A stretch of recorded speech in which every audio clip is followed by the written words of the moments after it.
السلام علیکم ورحمۃ اللہ وبرکاتہ۔ کیا حال چال ہیں سب کے؟ اللہ تعالیٰ آپ کو، آپ کے پیاروں کو اپنی حفظ و امان میں رکھے، آمین۔ اللہ کے بابرکت نام کے ساتھ اپنا آج کا سبق شروع کرتے ہیں۔ اعوذ باللہ من الشیطان الرجیم، بسم اللہ الرحمن الرحیم۔ رب اشرح لی صدری ویسر لی امری واحلل عقدۃ من لسانی یفقہوا قولی واجعل لی وزیرا من اہلی ربنا زدنا علما ربنا زدنا علما ربنا زدنا علما اللہم فقہنا فی الدین، آمین۔ علامہ اقبال فرماتے ہیں کہ اے انسان، تو جاہل صوفی اور کاہل ملا کے پھندے میں ایسا پھنسا کہ تو نے قرآن مجید سے ہدایت لینا چھوڑ دی۔ قرآن کی آیتوں سے بس تجھے اتنا ہی کام رہ گیا کہ جب تیرے بوڑھے کی روح اٹک گئی تو تو سورۃ یاسین لے کر بیٹھ گیا۔ اس میں کوئی شک نہیں کہ اس کی روح آسانی سے نکل جائے گی۔ مجھے تو افسوس تجھ پر ہے کہ جس کا ایک ایک لفظ زندگی دیتا ہے، اس سے تو نے بھی صرف مرنا ہی سیکھا ہے، اور جس قرآن سے تو نے مرنا سیکھا ہے، کاش اسی قرآن سے تو نے جینا بھی سیکھ لیا ہوتا۔ آج ہم سورۃ قاف کی آیت نمبر 15 سے 45 تک پڑھیں گے۔ انسان کو اس کی حقیقت بتائی جا رہی ہے، اور یاد رکھیں، جب تک ہم اپنی حقیقت کو نہیں جانتے، نہ ہم اپنی اصلاح کر سکتے ہیں، نہ ہی ان لوگوں میں شامل ہو سکتے ہیں جنہوں نے کہا ربنا اللہ ثم استقاموا۔ جب تک ہم اللہ کے راستے میں جم نہیں جاتے، اللہ کو رب نہیں مان لیتے، اللہ کی پہچان، اللہ کی معرفت ہمارے دل میں نہیں آتی، تقویٰ کی وہ کیفیت ہی پیدا نہیں ہو سکتی جو اللہ کو مطلوب ہے، اور جو اس رمضان میں ہمارا ٹارگٹ ہے کہ ہم تقویٰ کا حصول کے لیے اپنی میکسیمم ایفرٹ کریں گے کہ اللہ کا تقویٰ ہمارے دل کے اندر آ جائے۔ اللہ سے دعا ہے کہ اللہ تعالی ہمیں تقویٰ کی توفیق عطا فرمائے۔ تو ان آیات کو شروع کرتے ہیں۔ آیت نمبر 15 سورۃ قاف۔ افعینا بالخلق الاول بل ہم فی لبس من خلق جدید۔ یہاں پر آخری دلیل کے طور پر فرمایا کہ اگر ہم پہلی بار پیدا کرنے پر نہیں تھکے تو دوبارہ پیدا کرنا ہمارے لیے کوئی مشکل نہیں ہے۔ بل ہم فی لبس من خلق جدید۔ قرآن کی ابتدا کے ساتھ انتہا کی بات بھی کرتا ہے۔ قرآن بتاتا ہے کہ اگر تمہاری ابتدا ہوئی ہے تو انتہا بھی ہوگی، لیکن دوبارہ تخلیق کے بارے میں یہ شک میں تھے، قیامت کا مذاق اڑاتے تھے۔ اللہ کی آیات کو انہوں نے صرف ایک مذاق بنا لیا تھا۔ وہ ہڈیاں اٹھا کے لے آتے تھے، کہتے تھے ان کو زندہ کر کے دکھاؤ، اور پھر کہتے تھے جب ہم مر جائیں گے، مٹی میں مل کے مٹی ہو جائیں گے، خاک ہو جائیں گے، تو کیا ہم دوبارہ اٹھائے جائیں گے؟ یہ تو انہونی بات ہے، یہ تو یقین کرنے والی بات ہی نہیں ہے۔ تو یہی ان کا ایک رویہ تھا آخرت کے بارے میں، کہ یہ آخرت کے بارے میں شک میں تھے۔ اللہ تعالیٰ فرماتے ہیں وَلَقَدْ خَلَقْنَا الْإِنسَانَ وَنَعْلَمُ مَا تُوَسْوِسُ بِهِ نَفْسُهُ، اور یقیناً ہم نے انسان کو پیدا کیا اور ہم اس کے نفس وسوسے تک کو جانتے ہیں۔ وَنَحْنُ أَقْرَبُ إِلَيْهِ مِنْ حَبْلِ الْوَرِيدِ، اور ہم اس کی شہ رگ سے بھی زیادہ اس کے قریب ہیں۔ سورۃ ملک میں آتا ہے الا یعلم من خلق، کیا وہی نہ جانے گا جس نے تمہیں پیدا کیا؟ اللہ تعالیٰ ہم کو ہم سے زیادہ جانتا ہے۔ اللہ تعالیٰ ہمارے دل میں اٹھنے والے ایک ایک خیال کو جانتا ہے۔ اور وسوسے کیوں آتے ہیں؟ کبھی سوچا ہے آپ نے؟ یہ جو ہماری آنکھیں ہیں نا اور ہمارے کان ہیں، یہ دل کے دروازے ہیں۔ آپ دیکھیں کمرے میں وہی ہوتا ہے نا جو دروازے سے اندر داخل ہوگا، تو جو کچھ ہم دیکھتے ہیں، جو سنتے ہیں، وہی ہمارے دل میں ہوتا ہے، اسی پر ہمارے دل کے خیالات مشتمل ہوتے ہیں۔ جیسا باہر کا ماحول ہو ویسا ہی اندر ہوتا ہے نا۔ حضرت صفیہ رضی اللہ تعالیٰ عنہ فرماتی ہیں کہ وہ مسجد نبوی میں نبی صلی اللہ علیہ وآلہ وسلم سے ملنے آئیں، جبکہ نبی صلی اللہ علیہ وآلہ وسلم رمضان کے آخری عشرے میں اعتکاف میں بیٹھے ہوئے تھے۔ کہتی ہیں جب میں واپس آنے لگی تو نبی صلی اللہ علیہ وآلہ وسلم میرے ساتھ مجھے گھر چھوڑنے کے لیے آئے۔ جب ہم ام سلمہ رضی اللہ تعالیٰ عنہ کے دروازے کے قریب پہنچے تو دو انصاری حضرات ملے۔ انہوں نے نبی صلی اللہ علیہ وآلہ وسلم کو سلام کیا اور آگے نکل گئے۔ آپ نے فرمایا ٹھہر جاؤ، پھر فرمایا یہ عورت میری بیوی ہے۔ انہوں نے کہا سبحان اللہ یا رسول اللہ صلی اللہ علیہ وآلہ وسلم، یعنی نبی صلی اللہ علیہ وآلہ وسلم کا وضاحت فرمانا انہیں شاق گزرا۔ تو نبی صلی اللہ علیہ وآلہ وسلم نے فرمایا شیطان خون کی طرح انسان کے بدن کی ہر رگ میں پہنچتا ہے، میں ڈرا کہ کہیں تمہارے دل میں کوئی وسوسہ نہ ڈال دے۔ یہ بخاری کی روایت ہے۔ ہمارے دیکھنے میں، ہمارے سننے میں جب شیطانی عمل داخل ہو جاتا ہے تو زیادہ وسوسے اٹھتے ہیں، پھر سیدھی بات بھی الٹی لگتی ہے، اسی سے گمان بنتے ہیں، اسی سے پھر انسان ٹو کی طرف جاتا ہے، پھر تجسس کی طرف جاتا ہے، پھر غیبت شروع ہو جاتی ہے، اور پھر تو کوئی حد ہی باقی نہیں رہتی کہ انسان گناہوں کی دلدل میں گرتا چلا جاتا ہے۔ اللہ تعالی ہمارے اندر کی سوچ تک سے واقف ہوتا ہے۔ وَنَحْنُ أَقْرَبُ إِلَيْهِ مِنْ حَبْلِ الْوَرِيدِ، اور یہ شہ رگ یہ ہمارے حلق سے شروع ہو کر کندھوں تک جاتی ہے، یعنی اللہ تعالیٰ اپنے علم کے اعتبار سے انسان کے قریب ترین ہے، وہ اس کے اندر کے خیالات تک کو جانتا ہے۔ کچھ مفسرین نے یہاں وہ فرشتے مراد لیے ہیں جو ہمارا حساب کتاب لکھ رہے ہیں، اور قرآن مجید نے بارہا اس بات کا ذکر کیا کہ اللہ تعالیٰ ہر وقت انسان کے قریب ہے۔ قرآن میں آتا ہے قریب مجیب، اور یہ جو اللہ کا قرب ہے نا، یہ محسوس کرنے کی چیز ہے، اور یہ تبھی آتا ہے جب انسان اللہ کی کائنات پر غور کرتا ہے، رب مان لیتا ہے اپنے اللہ کو، پھر اس رستے پر جم جاتا ہے، پھر اللہ کا اطاعت گزار ہو جاتا ہے۔ تو جتنا ہم اللہ کے اطاعت گزار ہوں گے، جتنے اللہ کے فرمان بردار ہوں گے، جتنی اللہ کی نشانیوں کو جان کر سمجھ کر ہم اللہ کے قریب ہوں گے، اتنا ہی رب کو اپنے قریب پائیں گے۔ اب آگے ہمیں بتایا جا رہا ہے کہ ہمارے اعمال نامے کی تیاری کیسے ہوتی ہے، اور یہ بہت ہلا دینے والی آیات ہے۔ ہم سب کا اعمال نامہ لکھا جا رہا ہے، ریکارڈ ہو رہا ہے۔ ہم سب کو قیامت کے دن یہ اعمال نامہ دکھایا جائے گا، ہم سے کہا جائے گا اقرأ کتابک، پڑھ اپنی کتاب۔ اور پھر سورۃ کہف میں ہم نے پڑھا تھا نا کہ انسان کیا کہے گا، ما لہذا الکتاب لا یغادر صغیرۃ ولا کبیرۃ الا احصاها، یہ کیسی کتاب ہے، اس نے تو کوئی چھوٹی کوئی بڑی بات نہیں چھوڑی، ہر چیز کو گن گن کے شمار کر کے لکھ رکھا ہے۔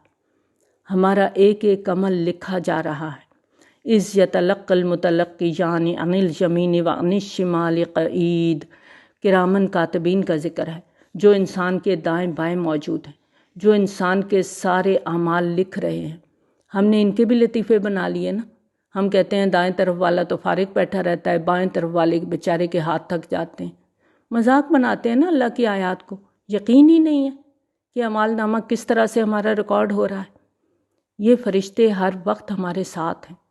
آپ آج کے دور میں یہ جو ویڈیوز ہیں موبائل پہ، آپ کتنی جلدی ویڈیو بنا لیتے ہیں، کوئی بھی لڑائی ہو رہی ہے، کوئی شخص کوئی بات کر رہا ہے، آپ فوراً اپنے موبائل نکالتے ہیں اور ریکارڈنگ شروع کر دیتے ہیں، اور پھر اس کو دکھاتے ہیں کہ یہ اور یہ تم نے بولا تھا۔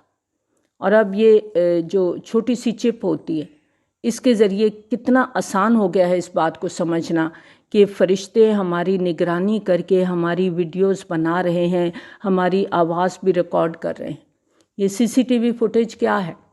گلیوں میں سڑکوں میں کیمرے لگے ہوئے ہیں، جو کوئی اسٹریٹ کرائمز ہیں وہ انہی کیمروں کی وجہ سے ملزموں تک پہنچا جاتا ہے، کہ وہاں سے یہ سی سی ٹی وی فوٹیج جو ہے اس کے ذریعے سے وہ ملزم تک پہنچ جاتے ہیں، اور ملزم کو پکڑنا بہت آسان ہو گیا ہے کیونکہ کیمرے لگ چکے ہیں۔ تو یہ دنیا کے کیمرے اگر ایک ملزم کو پکڑنے میں مددگار ہو سکتے ہیں تو آپ سوچیں اللہ کے کیمرے کتنے طاقتور ہوں گے۔ اور پھر یو ایس بی، کتنا کچھ اس کے اندر سما جاتا ہے۔ تو کیا اللہ کے لیے مشکل ہے کہ وہ ہمارے پیدا ہونے سے لے کر ہماری موت تک کا ایک ایک چیز اللہ کے ہاں ریکارڈ نہیں ہوگی؟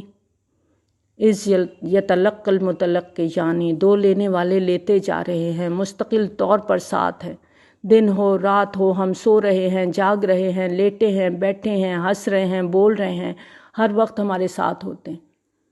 یہ جو ہم باتیں کرتے ہیں، جہاں کہیں فیملی اکٹھی ہوتی ہے، جہاں کہیں دوست اکٹھے ہوتے ہیں، تو ہماری گفتگو کیا ہوتی ہے، ہمارے ٹاپکس کیا ہوتے ہیں؟ ہمیں خود اپنے آپ کو دیکھنے کی ضرورت ہے۔ ایک ایک لفظ ہمارا لکھا جا رہا ہے، ریکارڈ ہو رہا ہے۔ اور آج آپ دیکھیں کہ ایک شخص کوئی بات کرتا ہے تو کتنے کیمرے کتنے مائک ہوتے ہیں اس کے آگے پڑے ہوئے، اور وہ سب کے سب ریکارڈنگ کر رہے ہوتے ہیں۔ ایک اکیلا شخص بول رہا ہے نا، اور درجنوں چینل اس کی بات کو ایک ہی وقت میں نشر کر رہے ہیں۔ اسی طرح اللہ کے فرشتے ہمارے ایک ایک لفظ کی ریکارڈنگ کر رہے ہیں۔ اسی لیے آگے فرمایا ما یلفظ من قول الا لدیہ رقیب عتید، ایک لفظ جو ہماری زبان سے نکلتا ہے، حاضر باش نگران موجود ہے، ایک ایک لفظ لکھا جا رہا ہے۔ من قول یعنی ایک لفظ بھی نہیں چھوڑتے، سب لکھ لیتے ہیں۔ اسی لیے تو بولنے میں بہت احتیاط کی تلقین کی گئی ہے نا۔ نبی صلی اللہ علیہ وآلہ وسلم نے فرمایا بندہ اللہ تعالیٰ کی رضامندی کے لیے ایک بات زبان سے نکالتا ہے اور وہ اسے کوئی اہمیت نہیں دیتا، مگر اس کی وجہ سے اللہ تعالیٰ اس کے درجات بلند کر دیتا ہے، اور ایک دوسرا بندہ ایک ایسا کلمہ زبان سے نکالتا ہے جو اللہ تعالیٰ کی ناراضگی کا باعث ہوتا ہے، اور وہ شخص اس کو کوئی اہمیت نہیں دیتا، لیکن اس کی وجہ سے جہنم میں جا گرتا ہے۔ یہ بخاری کی روایت ہے۔ نبی صلی اللہ علیہ وآلہ وسلم نے فرمایا من صمت نجا، جو خاموش رہا وہ نجات پا گیا۔ لیکن ہم کیا کرتے ہیں؟ بغیر سوچے سمجھے بے تکان بولتے ہیں، ادھر کی بات ادھر لگا رہے ہیں، جھوٹ بول رہے ہیں، غیبت کر رہے ہیں، گالم گلوچ کر رہے ہیں، چغلیاں کر رہے ہیں۔ یہ سب کچھ ہم کوئی سوچ سمجھ کے نہیں کرتے، کیونکہ آخرت کے بارے میں ہم سوچتے ہی نہیں ہیں، ہم جاننا ہی نہیں چاہتے۔ جیسے ہم نے نا بالکل کبوتر کی طرح آنکھیں بند کر رکھی ہیں، جیسے وہ بلی کو دیکھ کے آنکھیں بند کر لیتا ہے نا تو سمجھتا ہے اس کی جان بچ جائے گی، بالکل ہمارا یہی حال ہے۔ آخرت کے بارے میں ہم نے آنکھیں بند کر رکھی ہیں، اور آخرت ہمارے سامنے ہے۔ جس دن ہمارا اس دنیا سے رابطہ ختم ہوگا ہمیں ہمارا انجام دکھا دیا جائے گا، اور یہ سب ہمارے لیے کتنا نقصان دہ ہے، ہم اس بات کا اندازہ نہیں کر سکتے کہ آج ہم جو کچھ کر رہے ہیں فرشتے ہر بات لکھ رہے ہیں۔ وہ ایسے حاضر دماغ ہیں کہ کسی قول، کسی فعل، کوئی حرکت، کوئی اشارہ ایسا نہیں جو ان سے چھپ سکے۔ اب دیکھیں ہم ہر ایک کی بات پوری نہیں سن پاتے، ہم خود پڑھتے ہیں، لیکن پڑھنے کے بعد ایک پیراگراف پڑھنے کے بعد بعض اوقات ہم اس کو دوبارہ پڑھتے ہیں کہ ہمیں سمجھ نہیں آتی کہ ہم نے پڑھا کیا تھا۔ اسی طرح سے ہم لکھنا چاہتے ہیں کسی کی بات کو تو ہم پوری بات نہیں لکھ سکتے، کچھ نہ کچھ ضرور مس ہو جاتا ہے، لیکن یہ مکمل الرٹ ہیں، ہر بات لکھ رہے ہیں۔ ہم منہ میں بڑبڑائیں، ہم اشاروں سے بات کریں، کسی اور زبان میں بات کریں، کسی بھی زبان میں کریں، وہ سب لکھ رہے ہیں۔ اور یہ جو زبان ہے یہ اللہ تعالیٰ کی کتنی بڑی نعمت ہے۔ اللہ نے ہمیں بولنا سکھایا، یہ زبان نہ ہو نہ ہم کھانا کھا سکیں نہ ہم بول سکیں، تو کبھی ہم نے سوچا اس کی ہم قدر کرتے ہیں، اس کا درست استعمال کرتے ہیں؟ ہم تو اس کا سب سے زیادہ غلط استعمال کرتے ہیں۔ اللہ تعالیٰ کی اتنی بڑی نعمت کی کتنی ناقدری کر رہے ہیں ہم۔ آپ دیکھیں جتنی قیمتی چیز ہوتی ہے اتنی اس کی حفاظت بھی اہم ہوتی ہے، لیکن ہم تو سوچتے ہی نہیں ہیں اس کے بارے میں۔ آپ دیکھیں ہمارے جسم کے اندر ہڈیاں ہیں، ہم زیادہ کہیں چل لیتے ہیں یا بہت زیادہ کام کریں، ہمارے کندھے تھک جاتے ہیں، پٹھوں میں درد شروع ہو جاتی ہے، بازوؤں میں درد شروع ہو جاتی ہے، ٹانگوں میں درد شروع ہو جاتی ہے، بعض اوقات پاؤں اتنے تھک جاتے ہیں کہ چلنا دوبر ہو جاتا ہے۔ لیکن یہ زبان نہیں تھکتی، کیونکہ ہڈی نہیں ہے نا اس کے اندر۔ تو اللہ تعالیٰ نے اس کو نرم کیوں بنایا؟ اس لیے تو نہیں بنایا کہ ہم اس کا بے دریغ استعمال کریں۔ اللہ تعالیٰ نے اس لیے اس کو نرم بنایا کہ اس کے ساتھ نرم گفتگو کرو، اچھی گفتگو کرو۔ جیسے یہ نرم ہے ویسے ہی تمہارا لہجہ، تمہارا انداز بھی نرم ہو، تمہارے دل کے اندر بھی نرمی ہو۔ ہمارا تو یہ حال ہے نا کہ جب ہم تھک جاتے ہیں، ریلیکس کرنے لگتے ہیں تو ٹیلی فون لے لیتے ہیں، اور پھر اس زبان کو بے دریغ استعمال کرتے ہیں، 2 گھنٹے پتہ نہیں کیا کیا بولتے رہتے ہیں۔ ایسا ہے نا، عربی کے ایک شعر کا ترجمہ ہے کہ اگر تمہارے پاس کسی کو دینے کے لیے گھوڑا یا مال نہیں تو مایوس نہ ہو، دل چھوٹا نہ کرو، کیونکہ تمہارے پاس قوت گویائی ہے، اس کی قدر کرو۔ یاد رکھیں اگر بات اچھی ہے تو عبادت ہے، اگر بات غلط ہے تو وبال جان ہے۔ اس آیت کو ذہن میں بٹھا لیں، ما یلفظ من قول الا لدیہ رقیب عتید، میرا ایک ایک لفظ لکھا جا رہا ہے، دماغ میں سٹک کر لیں۔ اگر ہو سکے نا تو کہیں ایسی جگہ پر لکھ کے سامنے لگا لیں کہ ہر تھوڑی دیر کے بعد آپ کی نظر اس کے اوپر پڑے۔ تو آپ سوچیں کہ ہم سارا دن کیا بولتے ہیں، جو ہم یہ ٹیلی فون لمبے لمبے کرتے ہیں، اسی کے اوپر ہی چھوٹی سی ٹیپ لگا کے نا تو اس کو لکھ لیں کہ میرا ایک ایک لفظ لکھا جا رہا ہے۔ کیونکہ فون پہ آج کل ہم بہت زیادہ باتیں کرتے ہیں، کوئی لفظ میرے منہ سے نہیں نکلتا مگر اسے لکھنے کے لیے نگران تیار بیٹھے ہیں۔ آپ دیکھیں کہ اللہ کی بات جب ہم بتا رہے ہوتے ہیں تو ہم اکثر کنفیوز ہو جاتے ہیں، پریشان ہو جاتے ہیں۔ اللہ کی بات بتا رہے ہیں، قرآن کی بات کر رہے ہیں، پھر بھی کنفیوز ہیں۔ کیوں؟ کیونکہ ہم کہتے ہیں بہت سے لوگ سن رہے ہیں، بہت سے لوگ دیکھ رہے ہیں، مجھ سے کوئی غلطی نہ ہو جائے۔ لیکن جب ہم محفلوں میں بیٹھے ہوتے ہیں الٹا سیدھا بولتے ہیں، نہ کنفیوز ہوتے ہیں نہ پریشان ہوتے ہیں، کیونکہ یاد ہی نہیں ہے ہمیں ما یلفظ من قول الا لدیہ رقیب عتید۔ یہ جو زبان کا چسکا ہے نا، یہ ہمارے جسم اور روح دونوں کو بیمار کر دیتا ہے۔ اب دیکھیں بلڈ پریشر ہے، شوگر ہے، کولیسٹرول ہے، معدے کے کوئی پرابلم ہے، کڈنیز کے مسئلے ہیں، بہت ساری چیزیں ڈاکٹر کہتے ہیں یہ نہ کھائیں وہ نہ کھائیں۔ اب اگر ہم صرف زبان کے چسکے کے لیے ان چیزوں کو کھاتے ہیں تو کیا ہوتا ہے؟ ہمارا جسم بیمار ہو جاتا ہے۔ اسی طرح ہماری روح بھی بیمار ہو جاتی ہے۔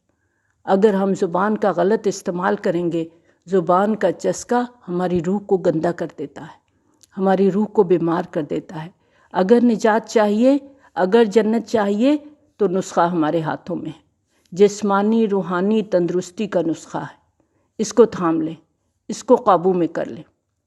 ہم ہر وقت دوسروں کو دیکھتے رہتے ہیں نا، اچھا کیا کرتے ہیں، اس نے کیا کھایا، کیا پکایا، کدھر گیا کدھر نہیں گیا، وہ ایسا ہے وہ تو ویسا ہے، اس کے گھر کا تو نظام ہی مجھے سمجھ میں نہیں آتا، وہ کیسے گھر کو چلاتی ہے۔ بھئی اس کا گھر ہے، وہ جیسے چاہے چلائے، اپنی طرف ہم دیکھتے نہیں ہیں، دوسروں کی فکر میں گھلتے رہتے ہیں۔ اچھا اپنے بارے میں اگر فکر ہے تو کیا ہے کہ میرے پاس کپڑے فلاں برانڈ کے نہیں ہیں، میرے پاس جیولری نہیں ہے، جوتے نہیں ہیں، امپورٹڈ بیگز نہیں ہیں۔ کبھی یہ سوچ آئی کہ فلاں جیسا عمل میرا ہو، فلاں جیسا صبر ہو، فلاں جیسا اخلاق ہو؟ اپنی ذات سے کتنی محبت ہے نا ہمیں، یہ بیگ، یہ برانڈڈ کپڑے، یہ کیوں ہم لینا چاہتے ہیں؟ اپنی ذات کے لیے نا، خود کو اچھا دکھانے کے لیے۔ لیکن یہ کیسی محبت ہے ہماری کہ سب سے زیادہ بے فکری اپنے بارے میں ہے۔ مولانا رومی فرماتے ہیں ظاہری گفتگو غبار کی مانند ہے، خاموش رہنے کی عادت ڈال، اس غبار کو بیٹھنے دے تاکہ تیرے باطن کا رستہ کھلے۔ اب ہمارے کرنے کا کام ہے کہ ہمارے پاس اب جو مہلت ہے، یہ زندگی ہے، ہم اپنی ذات پر کام کریں، کیونکہ یہ بڑی اہم اسائنمنٹ ہے اور اس پر ہماری اخروی زندگی کا رزلٹ ہے۔ ہم اپنے ذات کی صفائی کریں، اپنے اندر کی دھلائی کریں، ایسے ڈٹرجنٹ یوز کریں جو ہمارے دل کو صاف کر دیں۔ آپ دیکھیں کہ بیرونی صفائی کے لیے ہم کتنا کچھ استعمال کرتے ہیں، باتھ روموں کو دھونے کے لیے، فرشوں کی صفائی کے لیے، کبھی ہارپک لے رہے ہیں، وم ہے، سرف ہے، اور بھی بہت سی چیزیں ہیں۔ ایسا ہے نا؟ تو دل کی صفائی کے لیے بھی ہمیں ڈٹرجنٹ چاہیے۔ نرمی، محبت، خوش اخلاقی، بہترین زبان کا استعمال، یہ ساری چیزیں ہمارے دل کو پاک کریں گی، ہمارے دل کی دھلائی کریں گی۔ تو اپنی کانٹ چھانٹ ہمیں خود کرنی ہے۔ جیسے مالی ہوتا ہے نا، پودوں کی کانٹ چھانٹ کرتا ہے، اسی طرح سے کوئی خود رو جھاڑ جھنکار نکل آتے ہیں، ان کو وہ اکھاڑتا ہے اور اس طرح باغ کو خوبصورت بناتا ہے۔ بالکل اسی طرح ہمیں ہر وقت اپنے آپ کو دیکھنا ہے، اپنی کانٹ چھانٹ خود کرنی ہے، لغویات سے، بیکار باتوں سے اپنے آپ کو نکالنا ہے۔ اپنی زندگی سے مائنس کر دیں ان ساری چیزوں کو، خاص طور پہ گوسپ کو، جو ہم صرف لوگوں کی پرسنالٹیز کو ڈسکس کرتے رہتے ہیں۔ اور کیوں ایسا کرنا ہے ہمیں؟ تاکہ ہمارا اعمال نامہ علیین میں رکھا جائے، اور جب ہم اللہ کے آگے پیش ہوں، اعمال نامہ ہمیں ہمارے ہاتھ میں دیا جائے، اور اللہ کرے کہ ہم ان لوگوں میں شامل ہو جن کے دائیں ہاتھ میں اعمال نامہ ہو، تو ہم خوشی سے پھولے نہ سمائیں کہ پوری زندگی کی جو اسائنمنٹ میں نے بنائی تھی تو میرا گریڈ A+ آیا ہے، آج میں کامیاب ہوں۔ ایسا نہ ہو کہ جب اعمال نامہ ہمیں دکھایا جائے تو ہم ہاتھ ملتے رہ جائیں، جیسے سورۃ نبا میں آتا ہے نا، یوم ینظر المرء ما قدمت یداہ ویقول الکافر یا لیتنی کنت ترابا، اے کاش میں مٹی ہو جاتا، میں دوبارہ نہ اٹھایا جاتا، نہ میرا حساب کتاب ہوتا۔ اور اسی طرح کرتے کرتے زندگی گزر جاتی ہے اور انسان کی موت آ جاتی ہے۔ وجاءت سکرۃ الموت بالحق ذالک ما کنت منہ تحید، موت کی سختی حق کے ساتھ آئے گی، یعنی جنت جہنم کے بارے میں جو کچھ کہا وہ بالکل سچ ہے۔ اگر آج تمہیں یقین نہیں آتا تو جیسے ہی موت آئے گی سب کچھ نظر آنے لگے گا۔ موت کی بے ہوشی ہوتے ہی سب کچھ سامنے آ جائے گا۔ ذالک ما کنت منہ تحید، یہ موت کی حقیقت ایک ایسی حقیقت ہے جس کے بارے میں ہم سوچنا ہی نہیں چاہتے۔ ہم دوسروں کی موت کو دیکھتے ہیں، اپنے سامنے اپنے پیاروں کو قبر میں اتار دیتے ہیں، لیکن اپنے بارے میں نہیں سوچتے، کنی کترا جاتے ہیں نا، آنکھیں بند کی ہوئی ہیں ہم نے، جہاں پر موت کی بات ہوئی ادھر ادھر بھاگنے لگے۔ کتنا بھاگ لیں گے؟ کہاں تک بھاگ لیں گے؟ ایک دن ہمیں اللہ کی طرف جانا ہے، ایک دن ہمارا بلاوا ہے، اور وہ دن کب ہوگا ہم میں سے کوئی نہیں جانتا، اور اس دن ہم بھاگ نہیں سکیں گے۔ اب دیکھیں یہاں الفاظ کی ریکارڈنگ کے فوراً بعد موت کا ذکر کیا گیا ہے کہ موت کی بے ہوشی حق لے کر آ پہنچی ہے، جس کو بہت دور سمجھتا تھا۔ وجاءت سکرۃ الموت بالحق ذالک ما کنت منہ تحید، بے یقینی کی حالت میں تھا تو غافل تھا، لیکن آج موت نے سب پردے ہٹا دیے، حق سامنے آ گیا۔ تیرا اعمال نامہ جو تو نے دنیا میں تیار کیا تھا وہ آج حقیقت بن کر تیرے سامنے آ چکا ہے۔ یہ آیات ہلا دینے والی آیات ہیں۔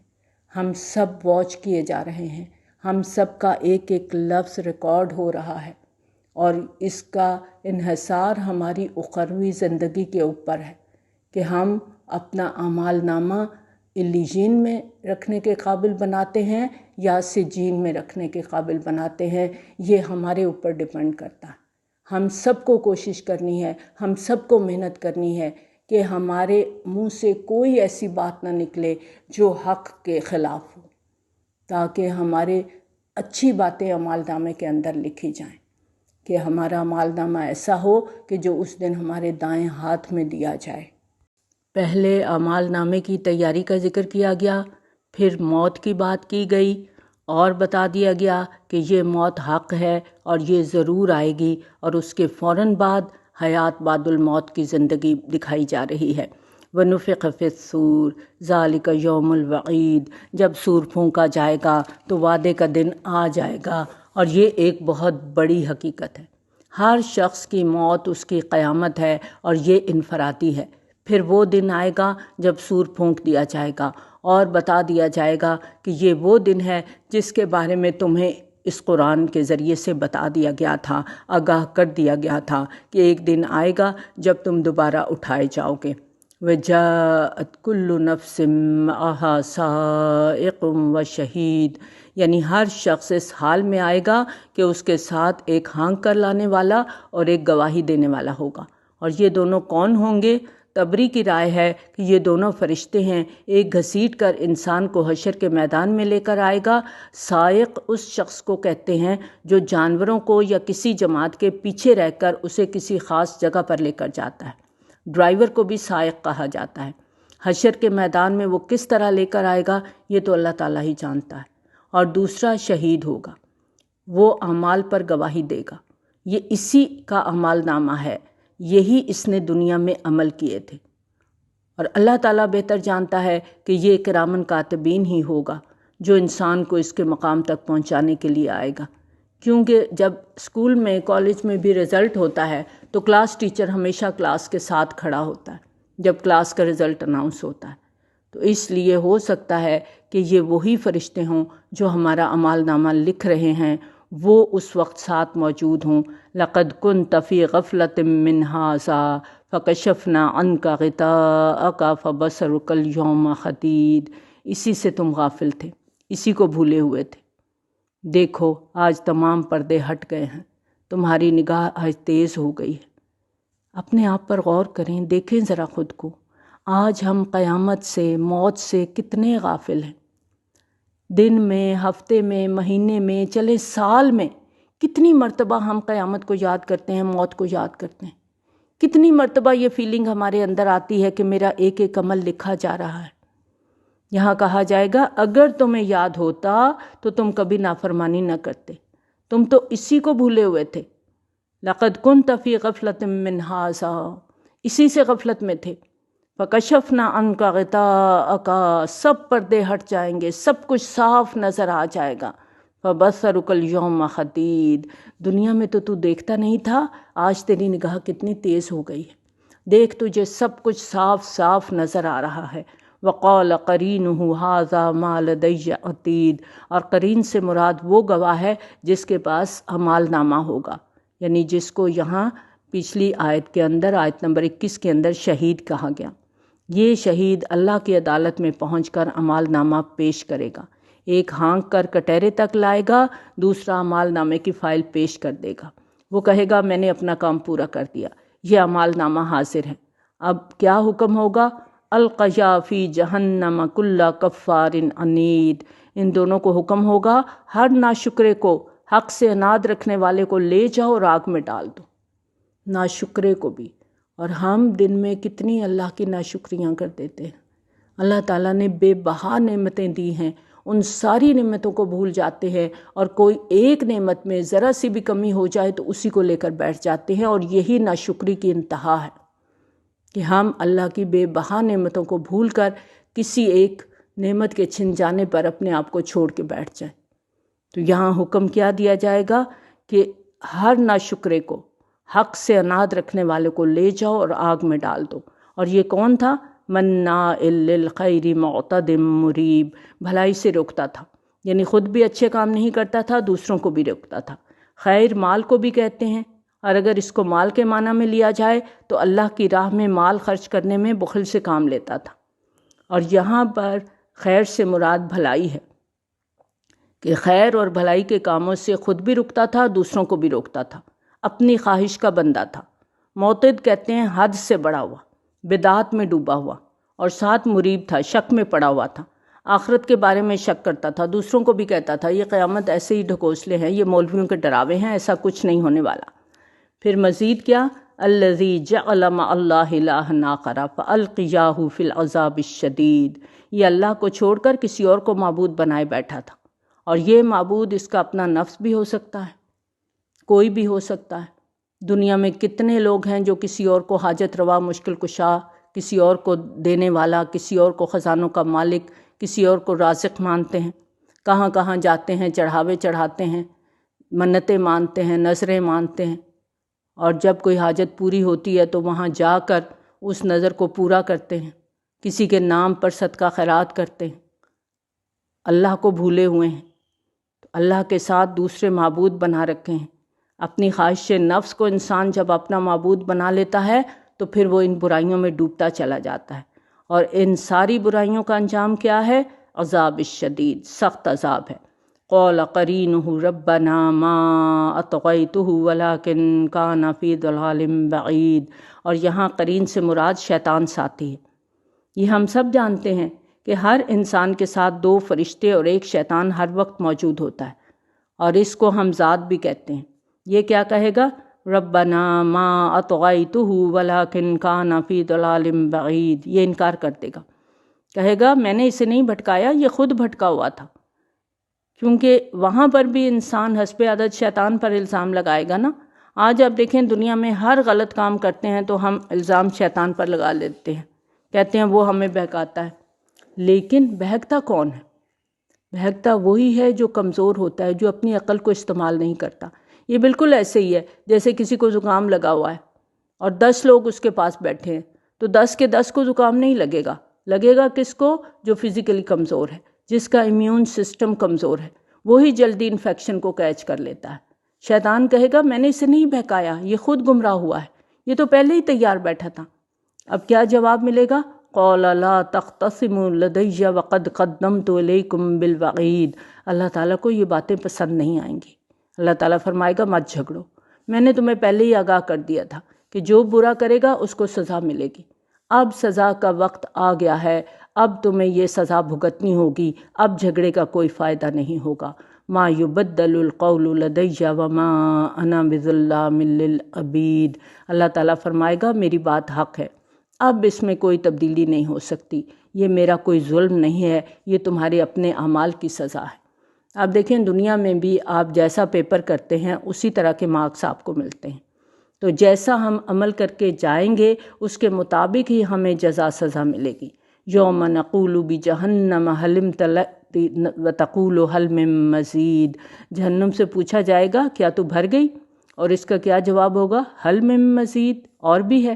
بخاری کی روایت ہے کہ اللہ تعالیٰ جہنم میں گناہگاروں کو ڈالتے رہیں گے اور وہ اور مانگتی رہے گی۔ ابو ہریرہ رضی اللہ تعالیٰ عنہ سے روایت ہے، نبی صلی اللہ علیہ وآلہ وسلم نے فرمایا جنت اور جہنم آپس میں تکرار کرنے لگیں۔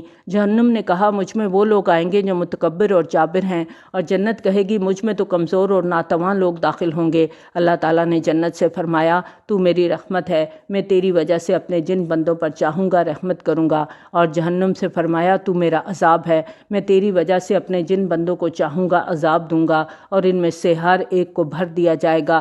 جہنم تو کسی طرح نہیں بھرے گی یہاں تک کہ اللہ تعالیٰ اپنا پاؤں اس پر رکھ دے گا، تب وہ کہے گی بس بس، اور بھر کر سمٹ جائے گی۔ اللہ تعالیٰ کسی مخلوق پر ظلم نہیں کرے گا۔ رہی جنت تو اسے پر کرنے کے لیے اللہ تعالیٰ اور خلقت پیدا کر دے گا۔ یہ بخاری کی روایت ہے۔ وَأُزْلِفَتِ الْجَنَّةُ لِلْمُتَّقِينَ غَيْرَ بَعِيدٍ، ساتھ ہی دوسرا منظر دکھا دیا گیا، جو تقوی کے ساتھ زندگی گزاریں گے جنت ان کے سامنے لے جائی جائے گی۔ جب جنت والوں کا فیصلہ ہو جائے گا تو ایک لمحے کی بھی دیر نہیں لگے گی، فوری طور پر وہ جنت کو سامنے پائے گا، اور اللہ تعالیٰ ان کے میزبان ہوں گے۔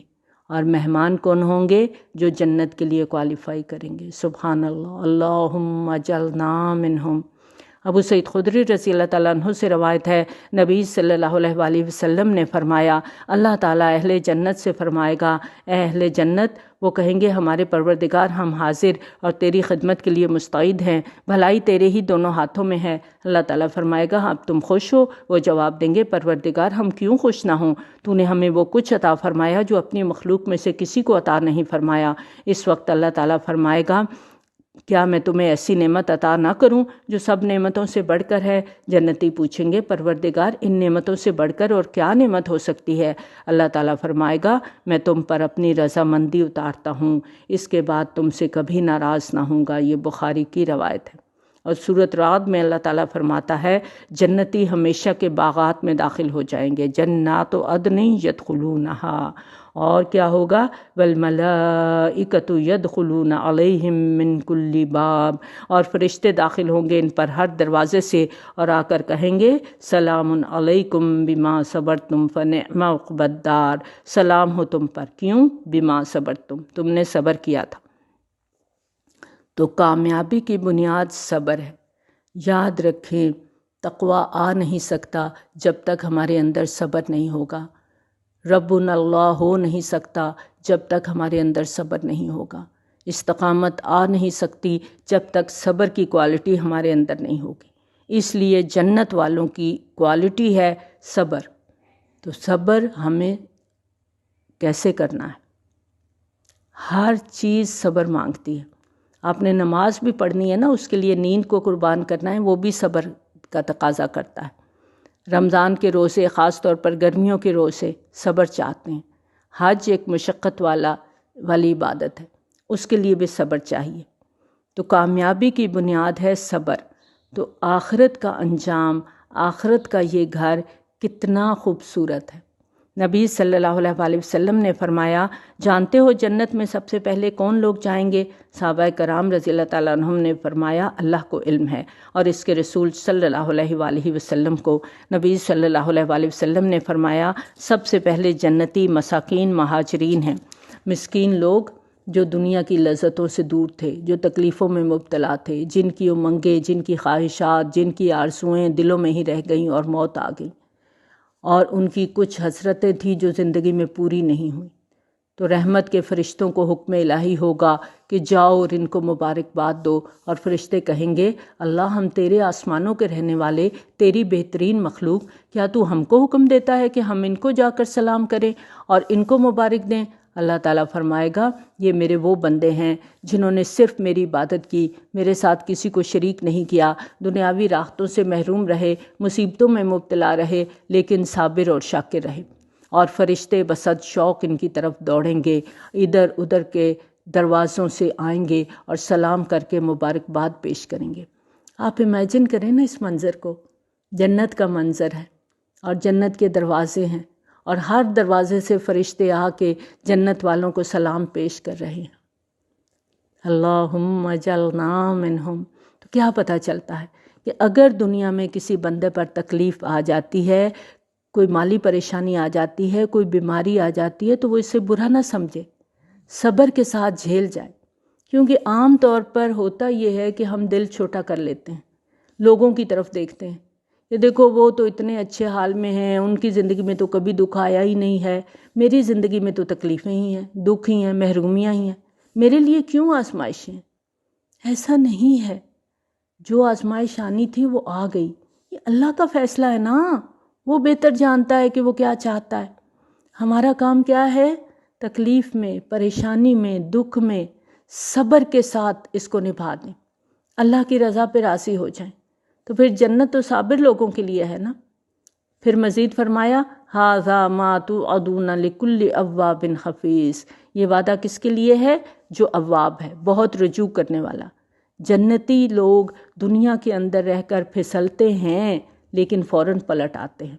اواب کہتے ہیں اللہ کا ذکر کرنے والا، اللہ سے تعلق قائم رکھنے والا، تنہائی میں اللہ کو یاد کر کے اپنے گناہوں کا سوچ کے رونے والا، اور ساتھ حفیظ بھی ہے، اللہ سے کیے وعدوں کی حفاظت کرنے والا، فرائض کی حفاظت کرنے والا، حدود اللہ کی حفاظت کرنے والا، اپنے وقت، اپنی صلاحیتوں، اپنی ذات کی حفاظت کرنے والا، ہر وقت الرٹ، ہر وقت چوکنا کہ میری ذات ضائع نہ ہو، میرا کوئی عمل ضائع نہ ہو، خود کو غیبت سے، چغلی سے، حسد سے، بخل سے بچانے والا۔ پھر ایسا شخص اپنی بات، اپنے کان، اپنے آنکھ اور اپنے ہر نیک عمل کی حفاظت کرتا ہے۔ پھر مزید فرمایا من خشی الرحمن بالغیب وجاء بقلب منیب، بن دیکھے رحمان سے ڈرتا ہے، حالانکہ وہ تو رحمان ہے۔ دیکھیں ہم کیوں اتنے بے خوف ہو گئے ہیں؟ ہم ہر غلط کام کرتے ہیں اور بڑے کانفیڈنس سے کہتے ہیں اللہ غفور الرحیم ہے۔ یہاں پر جنت کا حقدار کون ہے؟ من خشی الرحمن بالغیب، جو رحمان سے غائبانہ ڈرتا ہے، ہر وقت اللہ کی محبت اس کے دل میں سمائی ہوئی ہے اور یہ ڈر ہے کہ میرا محبوب مجھ سے ناراض نہ ہو جائے۔ اب جب رب کے سامنے آئے گا تو کیسے دل کے ساتھ آئے گا؟ بقلب منیب، ایسا دل جو پلٹنے والا ہے، جو یکسو ہے، یک رخ ہے، دل گرویدہ۔ یہ قطب نما کی سوئی ہوتی ہے نا، کمپس کی سوئی، ہر جگہ ہر وقت ایک جگہ ہی رہتی ہے، تو ایسا شخص ہے، اس کا دل ہر وقت رب میں اٹکا ہوا ہے، اگر کوئی غلطی ہو بھی جاتی ہے تو جمتا نہیں ہے، کیونکہ اواب ہے نا، فوراً لوٹ آتا ہے۔ تو اس کو کیا انعام ملے گا؟ اس کا شاندار استقبال کیا جائے گا، ادخلوها بسلام ذالک یوم الخلود، عزت کے ساتھ لے جایا جائے گا، ذالک یوم الخلود، اب یہ حیات ابدی ہے، ہمیشگی کی زندگی ہے، تمہیں ہمیشہ یہیں رہنا ہے۔ لہم ما یشاءون فیہا ولدینا مزید، ہر وہ چیز جس کی وہ خواہش کریں گے، جو دل میں خواہش ہوگی، دنیا میں تو نہیں پوری ہوتی نا، ہزاروں خواہشیں ایسی کہ ہر خواہش پہ دم نکلے، لیکن وہاں صرف دل میں بات آئے گی اور فوری طور پہ پوری کر دی جائے گی۔ اور مزید سے مراد جس کا ذکر سورہ یونس کی آیت نمبر 26 میں بھی آتا ہے، کہ حدیث سے ہمیں پتہ چلتا ہے کہ اس سے مراد اللہ تعالیٰ کا دیدار نصیب ہوگا۔ تو اللہ تعالیٰ کے خوش قسمت لوگ ہوں گے جنہیں اللہ تعالیٰ کا دیدار نصیب ہوگا۔ وَكَمْ أَهْلَكْنَا قَبْلَهُمْ مِنْ قَرْنٍ هُمْ أَشَدُّ مِنْهُمْ بَطْشًا فَنَقَّبُوا فِي الْبِلَادِ هَلْ مِن مَّحِيصٍ، یہاں پر پچھلی قوموں کا ذکر ہے کہ بے شمار قومیں آئیں اور وہ زیادہ تھیں، مضبوط، قوت میں، طاقت میں، انہوں نے شہروں کو چھان مارا تھا، لیکن اس روز ان کا انجام یہ ہوگا کہ وہ کہیں گی هَلْ مِن مَّحِيصٍ۔ قوم عاد، قوم سمود، قوم فرعون دنیا میں ابھریں، بہت کامیاب ہوئیں، وسیع سلطنت کی مالک ہوئیں، لیکن جب اپنی بدعمالیوں کے نتیجے میں زوال پذیر ہوئیں اور دنیا میں ان پر زوال آیا تو انہیں کوئی جائے پناہ نہیں مل سکی۔ پوری کی پوری قوم ملیا میٹ کر دی گئی۔ ان فی ذالک لذکریٰ لمن کان لہ قلب او القی السمع وہو شہید۔ پھر یہاں پر نصیحت کی جا رہی ہے کہ یہ قرآن کس کے لیے نصیحت ہے؟ لمن کان لہ قلب او القی السمع وہو شہید، جس کے پاس دل ہے، جو غور و فکر کرتا ہے۔ ابن عباس رضی اللہ تعالیٰ عنہ کہتے ہیں یہاں دل سے مراد عقل ہے، جو انسان کو غور و فکر پر ابھارتی ہے، اور وَأَلْقَ السَّمْعَ، اور وہ کان ڈالے، یعنی غور سے سنیں، کیونکہ اگر کسی بات پر ہمیں عمل کرنا ہے تو ہمیں توجہ سے وہ بات سننی ہوتی ہے۔ جب تک ہم توجہ سے نہیں سنیں گے ہم عمل نہیں کر سکتے۔ تو ہم سب کو یہاں پر دیکھنا ہے کہ قرآن کے بارے میں ہمارا رویہ کیا ہے، قرآن سے ہدایت اور نصیحت کے حصول کے لیے ہم کتنا غور و فکر کرتے ہیں، کتنی توجہ کرتے ہیں۔ وہو شہید، اور وہ حاضر ہو، یعنی ایسا نہ ہو کہ کان تو سن رہے ہیں لیکن ذہن کہیں اور پہنچا ہوا ہے، توجہ کہیں اور ہے۔ نماز میں بھی ہماری یہی کیفیت ہو جاتی ہے، قرآن پڑھتے ہوئے بھی بعض اوقات پڑھ آیات رہے ہوتے ہیں لیکن ذہن کہیں اور بھٹکا ہوا ہوتا ہے۔ یاد رکھیں سمجھ اسی کو آتی ہے، ہدایت وہی لیتا ہے جس کا دل اور کان دونوں حاضر ہوتے ہیں۔ قرآن کی آیات کس کے لیے فائدہ مند ہیں، یہاں پر بالکل صاف کلیئر بتا دیا گیا ہے کہ جو غور سے بات کو سنتا ہے اور حاضر ہوتا ہے۔ وَلَقَدْ خَلَقْنَا السَّمَاوَاتِ وَالْأَرْضَ وَمَا بَيْنَهُمَا فِي سِتَّةِ أَيَّامٍ وَمَا مَسَّنَا مِن لُغُوبٍ۔ بائبل میں ذکر ہے کہ اللہ تعالیٰ نے زمین اور آسمان 6 دن میں بنائے اور 7ویں دن آرام کیا۔ اللہ تعالیٰ نے اس کی تردید کر دی، وَمَا مَسَّنَا مِن لُغُوبٍ، کہ مجھے آرام کی ضرورت نہیں تھی۔ اللہ تعالیٰ ہر کمزوری، ہر عیب سے پاک ہے۔ یہ انسان کی کمزوری ہے کہ وہ کام کر کے تھک جاتا ہے، اللہ تعالیٰ تھکتا نہیں ہے۔ وَمَا مَسَّنَا مِن لُغُوبٍ، اللہ کو کوئی تھکاوٹ نہیں ہوتی۔ فَاصْبِرْ عَلَىٰ مَا يَقُولُونَ وَسَبِّحْ بِحَمْدِ رَبِّكَ قَبْلَ طُلُوعِ الشَّمْسِ وَقَبْلَ الْغُرُوبِ۔ نبی صلی اللہ علیہ وآلہ وسلم کو تسلی دی جا رہی ہے کہ دشمنوں کی باتوں کے مقابلے میں صرف ایک کام کریں، صبر اور برداشت کے ساتھ۔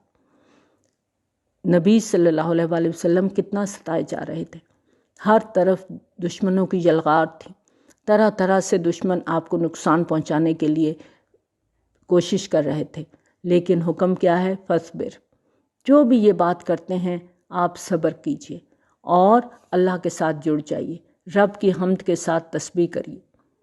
قبل طلوع الشمس و قبل الغروب، اشارہ ہے نمازوں کے اوقات کی طرف، فجر اور عصر کی نماز کی طرف اشارہ ہے۔ اور فجر اور عصر کی نماز کے بارے میں نبی صلی اللہ علیہ وآلہ وسلم نے بہت زیادہ تاکید فرمائی، اور نبی صلی اللہ علیہ وآلہ وسلم نے فرمایا کہ اگر تم کر سکو تو طلوع آفتاب سے پہلے کی نماز اور غروب آفتاب سے پہلے کی نماز کبھی قضا نہ کرو۔ پھر نبی صلی اللہ علیہ وآلہ وسلم نے یہی آیت تلاوت فرمائی۔ تو ہمیں اپنی نمازوں کو دیکھنا ہے کہ کہیں فجر سوتے میں تو نہیں گزر جاتی کہ ساری رات جاگتے رہے اور عین فجر سے پہلے سو گئے اور نماز نکل گئی، اور عصر کا ٹائم کہیں بازاروں میں شاپنگ کرتے ہوئے یا پارٹیز کے اندر تو نہیں نکل رہا، یا وہ ٹائم بھی سوتے میں تو نہیں نکل رہا۔ ہم سب کو یہاں دیکھنا ہے، اور یہاں ہم سب کے لیے بھی سبق ہے، کیونکہ لوگوں کے رویے، لوگوں کی باتیں بعض اوقات ہمیں بہت ستاتی ہیں، تو ہم پریشان ہو جاتے ہیں، پھر ہم کہتے ہیں اب میرے سے برداشت نہیں ہوتا۔ تو کیا ہے؟ فَاصْبِرْ عَلَىٰ مَا يَقُولُونَ، جو بھی لوگ کہیں صبر کر لو، اپنے آپ کو باندھ لو۔ لوگوں کی رویے کے جواب میں خاموشی بہترین علاج ہے، اور اللہ سے جڑ جاؤ، اللہ کی تسبیح، اللہ کی حمد بیان کرو، خود بخود اللہ تعالیٰ صبر حوصلہ دے دے گا۔ وَمِنَ اللَّيْلِ فَسَبِّحْهُ وَأَدْبَارَ السُّجُودِ، اور سجدوں سے فارغ ہونے کے بعد بھی، اور وَمِنَ اللَّيْلِ فَسَبِّحْهُ، مغرب اور عشاء کی نماز، اور وَأَدْبَارَ السُّجُود سے مراد فرض نمازوں سے فراغت کے بعد، یعنی ان میں رات کے نوافل، تہجد کی نماز اور تمام ذکر و اذکار جو بھی ہم زیادہ سے زیادہ کر سکیں، جن کی بے پناہ فضیلت ہمیں احادیث کے ذریعے سے پتہ چلتی ہے۔ وَاسْتَمِعْ يَوْمَ يُنَادِ الْمُنَادِ مِن مَّكَانٍ قَرِيبٍ، اور یہ کون سا دن ہوگا جس دن پکارنے والا پکارے گا، اور اتنی زور کی وہ چنگھاڑ ہوگی کہ لگے گا بہت قریب سے کوئی آواز آئی ہے۔ یوم یسمعون الصیحۃ بالحق، ذالک یوم الخروج، اور یہ چنگھاڑ حق کے ساتھ آئے گی اور یہ دن نکلنے کا ہوگا۔ انا نحن نحیی و نمیت و الینا المصیر، بے شک ہم زندہ کرتے ہیں، ہم موت دیتے ہیں، ہماری طرف لوٹنا ہے۔ بہت سٹریس کے ساتھ بات کی گئی اور بتا دیا گیا کہ یہ زندگی بھی ہم نے دی ہے، موت بھی ہم دیں گے، اور دوبارہ زندگی بھی ہماری ہی طرف سے ہوگی اور ہماری ہی طرف تمہاری واپسی ہے۔ اور جس دن واپسی ہوگی، یوم تشقق الارض عنہم سراعا، جس دن زمین پھٹ جائے گی ان سے جلدی کرتے ہوئے، ذالک حشر علینا یسیر، اور یہ حشر ہمارے لیے بہت آسان ہے، اللہ کے لیے کچھ مشکل نہیں ہے۔ جو کن کہتا ہے اور ایک دنیا وجود میں آ جاتی ہے، اس کے لیے کچھ مشکل نہیں ہے کہ وہ اس دنیا کو ایک اشارے سے ختم کر دے اور ایک نیا جہان پیدا کر دے۔ نحن اعلم بما یقولون وما انت علیہم بجبار فذکر بالقرآن من یخاف وعید۔ ایک حدیث میں آتا ہے، مسند احمد کی روایت ہے، آدمی گناہوں کی وجہ سے رزق سے محروم کر دیا جاتا ہے، دعا سے تقدیر بدل جاتی ہے اور صلہ رحمی عمر میں اضافہ کرتی ہے۔ سورۃ رعد میں آتا ہے، یمحو اللہ ما یشاء ویثبت وعندہ ام الکتاب۔ اسی طرح صحابہ کرام رضی اللہ تعالیٰ عنہم ایک دعا مانگا کرتے تھے کہ اے اللہ، اگر تو نے ہمیں بدبخت لکھ رکھا ہے تو اس کو مٹا دے اور خوش قسمت والوں میں لکھ دے۔ تو صحابہ کرام رضی اللہ تعالیٰ عنہم کہتے تھے کہ یعنی اللہ تعالیٰ اگر تو نے ہمیں لکھا بھی ہے بدبخت تو ہمیں وہاں سے مٹا دے اور ہمارا نام دوسرے رجسٹر میں لکھ دے۔ اگر تو نے ہمیں خوش قسمت لکھا ہے تو اسے ثابت رکھنا، باقی رکھنا، وہاں سے مٹا کر کہیں اور نہ لکھ دینا، کیونکہ یمحو اللہ ما یشاء ویثبت، تو مٹاتا ہے جو تو چاہتا ہے، ویثبت، اور تو ہی جماتا ہے، وعندہ ام الکتاب، اور تیرے ہی پاس ام الکتاب ہے۔ حضرت عمر رضی اللہ تعالیٰ عنہ سے منقول ہے کہ وہ دوران طواف روتے ہوئے یہ دعا پڑھتے تھے، اے اللہ، اگر تو نے مجھ پر بدبختی اور گناہ لکھا ہوا ہے تو اس کو مٹا دے، اس لیے کہ تو جو چاہے مٹائے اور جو چاہے باقی رکھے، تیرے پاس لوح محفوظ ہے، بس تو بدبختی کو سعادت اور مغفرت سے بدل دے۔ یہ روایت ابن کثیر میں آتی ہے۔ تو اللہ تعالیٰ سے دعا ہے کہ اللہ تعالیٰ ہمیں قرآن کو سمجھنے کی، اس پر عمل کرنے کی توفیق عطا فرمائے۔ اللہ تعالیٰ سے دعا ہے کہ ہمارے آخرت میں اعمال نامہ دائیں ہاتھ میں ہو۔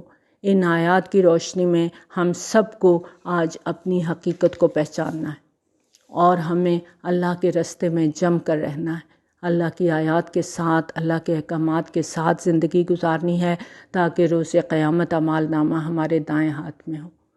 آمین۔ وآخر دعوانا ان الحمد للہ رب العالمین۔ سبحانک اللہم وبحمدک، نشہد ان لا الہ الا انت، نستغفرک ونتوب الیک۔ السلام علیکم ورحمۃ اللہ وبرکاتہ۔